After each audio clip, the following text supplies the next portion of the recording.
सर्वांना नमस्कार। आज आपण या ठिकाणी इयत्ता 3री व 4थी साठी गणित या विषयातील 15 प्रश्नांचा या ठिकाणी विश्लेषणासह सराव घेणार आहोत। तर चला यामधील एक एक प्रश्न विश्लेषणासह सोडवूया। तर या ठिकाणी पहिला प्रश्न काय आहे म्हणजे तो 26वा प्रश्न आहे। 709 ही संख्या अंकात कशी लिहाल? 709 700 म्हणलं की हे शतकच्या घरात काय आलं पाहिजे? 7 आलं पाहिजे आणि 9 हे दशक आणि एकक म्हणजे एकक दशक शतक। 709 9 म्हणजे 9 दशकच्या घरात कोणताच अंक नाही म्हणजे 0 हे झालं 709। अनेक विद्यार्थी 709 म्हणलं की 79च करून ठेवतात, हे चुकीचं आहे। यासाठी 700 म्हणजे शतक आलेलं आहे, ते शतकच्याच घरात असलं पाहिजे म्हणून 709 बरोबर 709 अशा पद्धतीने असणार आहे आणि याचा पर्याय क्रमांक येणार आहे 3। तर चला पुढील प्रश्न घेऊयात। या प्रश्नामध्ये काय विचारलेलं आहे?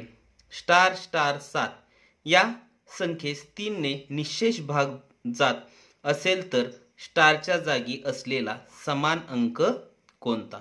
म्हणजे स्टारच्या जागी हा समान अंक आहे म्हणजे कोणताही एकच अंक म्हणजे 1 असेल 1, 2 असेल 2, 3 असेल 3, 3, 4 असेल 4, 4 अशा पद्धतीने।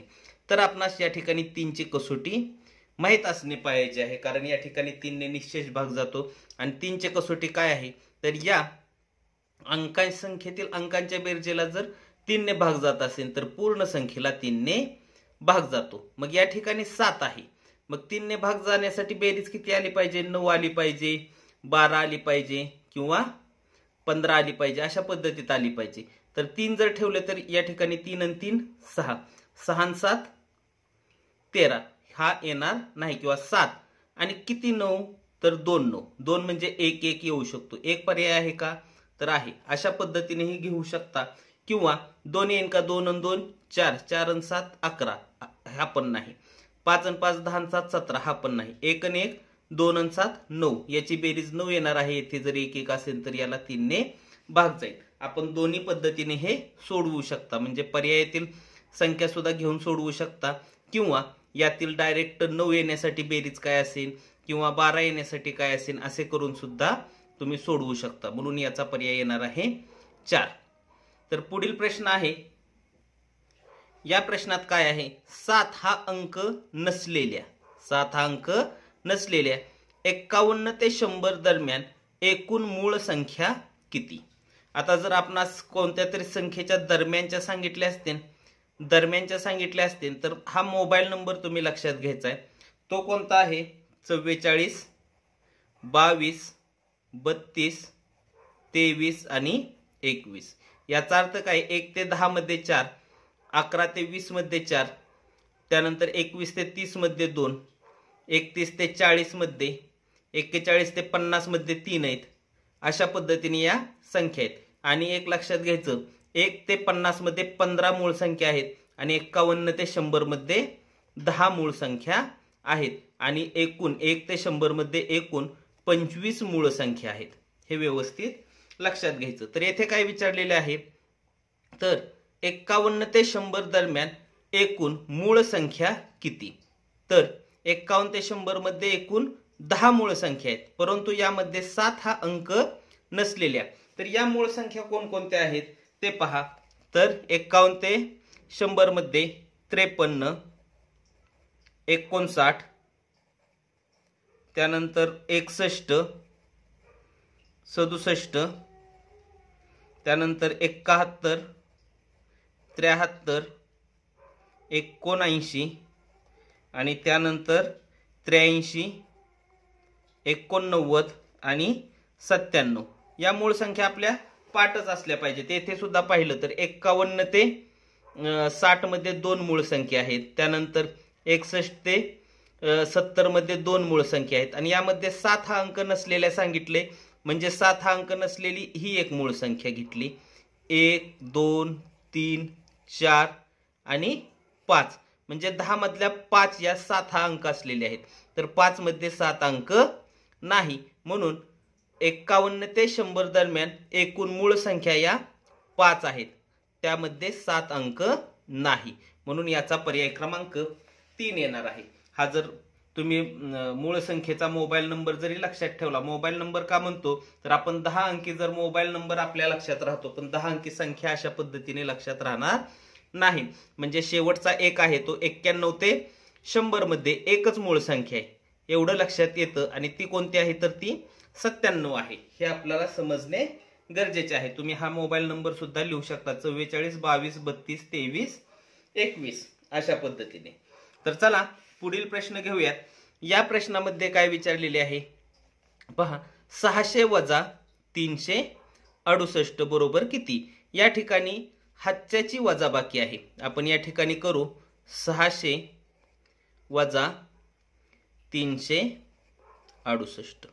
आता ज्यावेळेस आपण हातच्याची वजाबाकी करतो त्यावेळेस शेजारून हातचा घ्यायचा असतो, परंतु शेजाऱ्याकडे सुद्धा काही नाही म्हणून आपण त्याच्या शेजाऱ्याकडून शतक फोडतो, ते 5 आणि या ठिकाणी 10 झालेले आहे. आता याच्याकडे आहे, मग आपण आता याच्याकडनं घेऊ शकतो. म्हणजे 10 मधून 8 गेले तर 2 राहिले, 9 मधून 6 गेले 3 राहिले, 5 मधून 3 गेले 2 राहिले, म्हणजे 232. म्हणून याचा पर्याय क्रमांक येणार आहे 2. तर चला पुढील उदाहरण पाहूयात. यामध्ये काय विचारलेले आहे तर या ठिकाणी अपूर्णांक दिलेले आहेत 27 अंश छेद 33. याचं वाचन ही कशा पद्धतीने करायचे तेही पहा. 21 अंश छेद 33, 19 अंश छेद 33, 29 अंश छेद 33. या अपूर्णांकाचा उतरता क्रम कोणता. आता एक लक्षात घ्यायचं, ज्यावेळेस एखाद्या अपूर्णांकाचा जर समान छेद असेल तर ज्याचा अंश मोठा तो अपूर्णांक मोठा असतो, किंवा जर त्याचा छेद हा समान असेल म्हणजे छेद समान असेल ज्याचा अंश मोठा तो मोठा अपूर्णांक. म्हणजे या ठिकाणी अपूर्णांकाचा जर उतरता क्रम घेतला तर आपण शिड्या नेहमी लक्षात ठेवायच्या. म्हणजे वरून खाली येतो म्हणजेच मोठ्याकडून लहानाकडे येतो, हा झाला उतरता क्रम.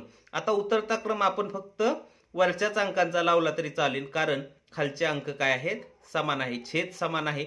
ज्यावेळेस त्याचा अंश मोठा तो अपूर्णांक मोठा. मग आपणास जर उतरता क्रम लावायचा असेल तर पहिल्यांदा सर्वात मोठा अपूर्णांक येणार आहे, म्हणजे हा 1 नंबरला येणार आहे, त्यानंतर 27 2 नंबरला, त्यानंतर 21 3 नंबरला आणि 19 4 नंबरला.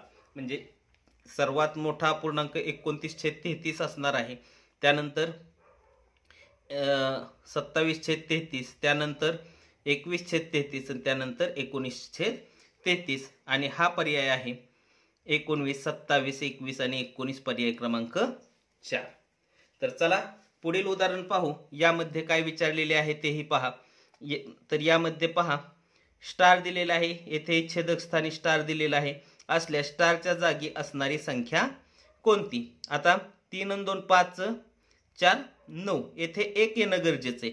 ज्यावेळेस वरचा अंश 9 येईल आणि छेद ही 9 येईल त्यावेळेसच येथे 1 येणार आहे, हे लक्षात घ्यायचे. आणि जर बेरीज करायची असेल तर छेद हा सर्वांचा एकदाच घेतला जातो, म्हणजे या ठिकाणी ही 9 असणार आहे, याही ठिकाणी आणि याही ठिकाणी 9 असणे गरजेचे आहे. म्हणून याचा पर्याय क्रमांक 4 येणार आहे. म्हणजे 9 हा समान छेद एकदा घेतला आणि अंश जो आहे 4 आणि 3 7 आणि 2 9, म्हणजेच काय 9/9 म्हणजे 9 1 9 9 1 9 म्हणजेच 1. याचे उत्तर 1 येते, म्हणून हे उत्तर येते. आता पुढे काय दिलेलं आहे 32व, रिकाम्या चौकटीत कोणता समान अंक येईल. या ठिकाणी रिकामी चौकट दिलेली आहे, तुम्हाला उत्तर सुद्धा दिलेले आहे. जर एककच्या ठिकाणी आपणास या ठिकाणी जर 0 यायचं असेल तर या ठिकाणी जर याच्यापेक्षा पुढे जर 0 असेल 6 पेक्षा पुढे, म्हणजे येथे मागची संख्या याच्या पुढची दिली तर आपण 7 दिला असतं तर 1 मिळवलं असतं, परंतु येथे 0 आहे, लहान संख्या आहे 6 पेक्षा, तर आपण हातचा घ्यावा लागतो. म्हणजे 6 आणि किती 0 आलं म्हणजे 0 येईन इथे 6 आणि 4. जर या ठिकाणी 6 आणि 4 घेतलं तर 10चं 0 येणार आहे, म्हणजे या ठिकाणी हातचा येणार आहे. म्हणजे चौकटीत आपण 10 धरले. आता 1 आणि 1 2, 2 आणि 4 6, या ठिकाणी 6 आलं आणि 5 आणि 4 9, म्हणजे चौकटीत 4 हा अंक असणार आहे, म्हणून याचा पर्याय क्रमांक आला 2. पहा पुढील प्रश्न काय आहे. या ठिकाणी जर पाहिलं तर 20 ते 40 पर्यंतच्या संख्येत 2 हा अंक किती वेळा येतो. तर या ठिकाणी जर पाहिलं 20 ते 40 पर्यंतच्या म्हटले, पर्यंतच्या म्हणजे 20 पासून 40 पर्यंत, यामध्ये 20 ही घ्यावे लागते आणि 40 ही. तर 20 ते 40 पर्यंतच्या संख्येत म्हणलं तर 2 हा अंक किती वेळा आलेला आहे? या ठिकाणी जर पाहिलं तर 20 येथे एकदा आलेला आहे, 21 मध्ये एकदा, 22 मध्ये तर 2 वेळा आलेला आहे, 23, 24, 25, 26, 27, 28, 29 आणि 32 यामध्ये 2 अंक आलेला आहे. तो किती वेळा आहे? 1, 2, 3, 4, 5, 6, 7, 8, 9, 10, 11 आणि 12. म्हणजे या ठिकाणी 12 वेळा 2 हा अंक आलेला आहे. तर 12 वेळा आलाय याचा पर्याय क्रमांक आहे 4. तर 33 चा पर्याय 4 आलेला आहे.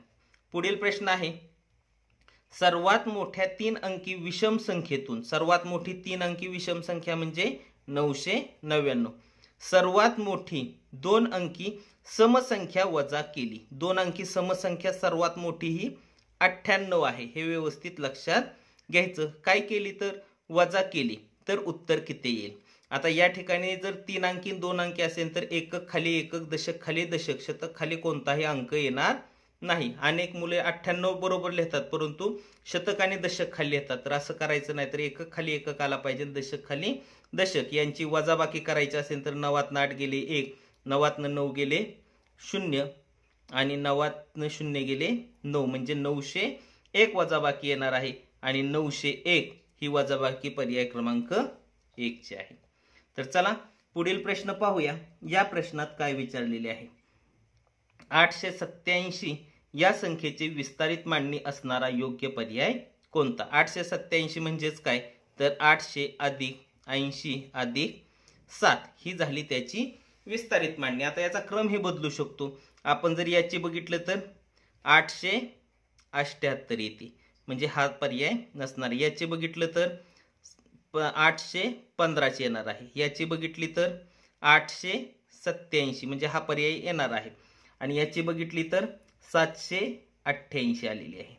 तर आपला हा 887 पर्याय क्रमांक 3 योग्य असणार आहे. तर चला पुढील प्रश्न पाहूयात. आपण हे प्रश्न विश्लेषणासह घेत आहे. सचिनने वर्गातील 47 विद्यार्थ्यांना प्रत्येकी 8 बिस्किटे वाटले, तेव्हा 5 बिस्किटे शिल्लक राहिले, तर सचिन जवळ किती बिस्किटे होती? आता यावेळेस वर्गातील 47 विद्यार्थ्यांना किती बिस्किटे वाटली? प्रत्येकी 8. या ठिकाणी गुणाकार करावा लागणार. का गुणाकार करावा लागेल तर एका विद्यार्थ्याला 8 तर 47, एकावरून अनेकांची किंमत काढायची असेल तर या ठिकाणी गुणाकार करावा लागतो. तर 8 7 56 ला 6, हातच्याले 5, 8 चौक 32 आणि 5 37, आणि त्यामध्ये आणखीन 5 बिस्किटे शिल्लक राहिली. शिल्लक राहिली म्हणलं तर अधिक करावी लागणार आणि कमी पडली म्हणले असते तर वजा करावे लागले असते. हे व्यवस्थित लक्षात घ्यायचं. येथे अधिक अधिक का करायचं तर शिल्लक राहिलेत म्हणून. म्हणजे 376 आणि 5 81, 6 5 11 1 7 1 8, बरोबर 381, म्हणून याचा पर्याय क्रमांक येणार आहे 4. आता पुढं काय आहे तर पदावली आहे. यामध्ये एकाच गणितामध्ये 2 किंवा 2 पेक्षा अधिक क्रिया दिलेल्या आहेत. तर यामध्ये पहिल्यांदा भागाकार आणि गुणाकार आहे. भागाकार आणि गुणाकार असेल तर पहिल्यांदा भागाकार सोडवायचा. 40 भागिले 10 म्हणजे 4 येते, अधिक 10 म्हणजे 4 आणि 10 14, याचा पर्याय क्रमांक 1 येणार आहे. तर चला पुढील प्रश्न घेऊयात. या 38व्या प्रश्न, पुढीलपैकी समछेद नसणाऱ्या अपूर्णांकाचा गट ओळखा. समछेद, समछेद म्हणजे छेद समान नाही असा गट कोणता? याचा 13 समानछेद आहे, याचा 12 3चा समानछेद आहे, 15 17 14 याचा समानछेद नाही, म्हणून पर्याय 3 येणार आहे. याचा 9 आहे. आपण सर्व पर्याय पाहणे गरजेचे आहे, त्यासाठी याचा सुद्धा समछेद आहे. तर चला 14वा पुढील प्रश्न घेऊयात. यामध्ये काय आहे तर पाऊण मीटर बरोबर किती सेमी? आता पाऊण मीटर, पाऊण मीटर, मीटर कितीचा असतो तर 100 सेमीचा असतो. आणि पाऊण मीटर म्हटले म्हणजे पाऊण, पाऊण म्हणजे समान 4 भागांपैकी 3 भाग, 1 2 आणि 3. जर 100चे समान 4 भाग केले तर ते 25 25 चे येतात आणि त्यापैकी आपण किती घेणार आहोत 3, म्हणजे पाऊण मीटर म्हणजे 75 सेमी हे तुम्हाला माहित सुद्धा असणे गरजेचे आहे. अर्धा मीटर म्हणजे 50 सेमी. तर 75 सेमी याचा पर्याय क्रमांक आहे 4. आणि शेवटचा आपण यातील 15वा प्रश्न घेत आहोत. हा प्रश्न तुमच्यासाठी आहे. याचे उत्तर आपण कमेंट बॉक्समध्ये द्यायचे आहे. तर खालीलपैकी चुकीचे विधान कोणते? या ठिकाणी 4 विधाने आहेत. त्रिकोणाला 6 कोन असतात, आयताला 4 बाजू असतात, त्रिकोणाला 3 शिरोबिंदू असतात, आयताला 4 कोन असतात. यापैकी चुकीचे विधान कोणते याचे उत्तर आपण कमेंट बॉक्समध्ये द्यायचे आहे. मी आपणास याचे स्पष्टीकरणासह उत्तरे सोडवून 15 दिलेली आहेत. पुढील भागामध्ये आपण पुढील 15 प्रश्न घेणार आहोत. तुम्हाला जर हा व्हिडिओ आवडला असेल तर नक्कीच लाईक करा, शेअर करा व अशाच पद्धतीच्या नवनवीन व्हिडिओंसाठी चॅनल सबस्क्राईब करायला विसरू नका. धन्यवाद.